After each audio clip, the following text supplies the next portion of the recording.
a lot of what I have heard in terms of our just constant wondering, why has it been so difficult to send this message to the state that we, really should be getting more doses allocated, as well as, for example, mass vaccination site. Also, this issue with now the pharmacies, et cetera. I think it's so important to keep reminding everyone, again, who we are, right? So, okay, Wallet Hub went ahead and published their 2021 most diverse cities. Of the top 10, we have 4. Gaithersburg is number 2. Our, school system, the 14th largest in the United States, has about 72% children of color. We know that over 42% of our residents speak a language other than English. And we are the largest, of course, jurisdiction in the state. Now, I think this is so significant because, all this conversation we are having, and we talk about the equity plan and everything like that, I think we just need to call it for what it is. There is a huge disconnect between this understanding of who we are in this county.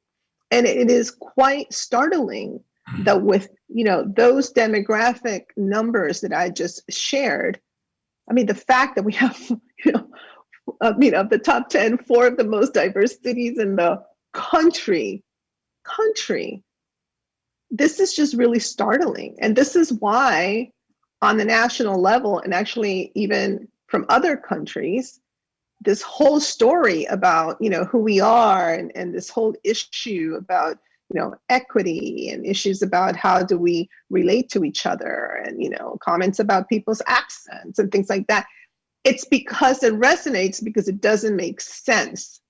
It does not make sense. There's a huge disconnect. And I feel that, here we are twisting ourselves into a pretzel constantly, figuring out how to prioritize and how to do all these things. But it continues to be disheartening that at the state level, that the leadership does not seem to fully grasp who Montgomery County is and how it's placed on a national level vis-a-vis our extraordinary diversity, and how our Black and Latino population, because of the data that we've been tracking from the very beginning, which, by the way, we were way ahead also, because we kept asking for the zip codes early on because we were worried. These are communities who continue to be disproportionately impacted. To me, that's the bottom line. And we all have to continue to share those data points, because sometimes I feel like perhaps folks don't quite get that we're not just, complaining and complaining, or asking and asking because we want to, somehow we don't have anything else to do. It's because this is very significant with regards to who we are and how we need to protect not just those 2 communities that I just mentioned, but the rest of the county, because this is a virus. Doesn't ask you for your ethnicity, or it doesn't ask you if you have an accent, it doesn't ask you if you're Black, it doesn't ask you where you came from. If we don't address the issues in these communities, it will affect everybody else. Yes, childcare providers are predominantly women and women of color. Yes, the children are going back to the school system, going to come back home, where you're going to be with predominantly families of color. Every little data point that you slice and slice will get you to that place of understanding who we are talking about. People of color who are disproportionately affected. And oh, by the way, because we're the largest jurisdiction, it affects the region. So I'm not really sure how else we can frame this narrative, but at some point you just got to call it what it is. And it's some very either overt or covert desire to avoid acknowledging who we are, how extraordinary we are, but also how we need to come forward and address in a way that is equitable this issue of vaccination.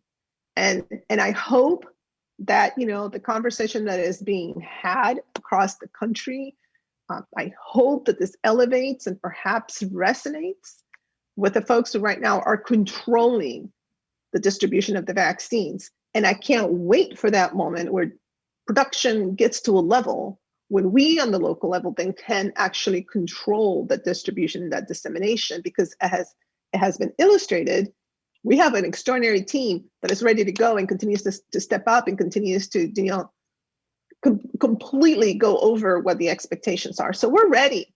But I think we need to continue to tell our story and talk about, again, our narrative and give voice to the vast majority of the residents of this county who are continuing to be left behind, humiliated when they go to certain pharmacies and are asked, to produce documentation and all kinds of things just because of the way they look or they sound. This is bizarre, but it's what we're facing. So thank you for allowing me to say this, because again, as I keep hearing the questions, there's a theme, there's a thread that is woven throughout this whole conversation. We continue to have to face it and name it every day if it has to be, until hopefully we see some extraordinary results. Thank you so much.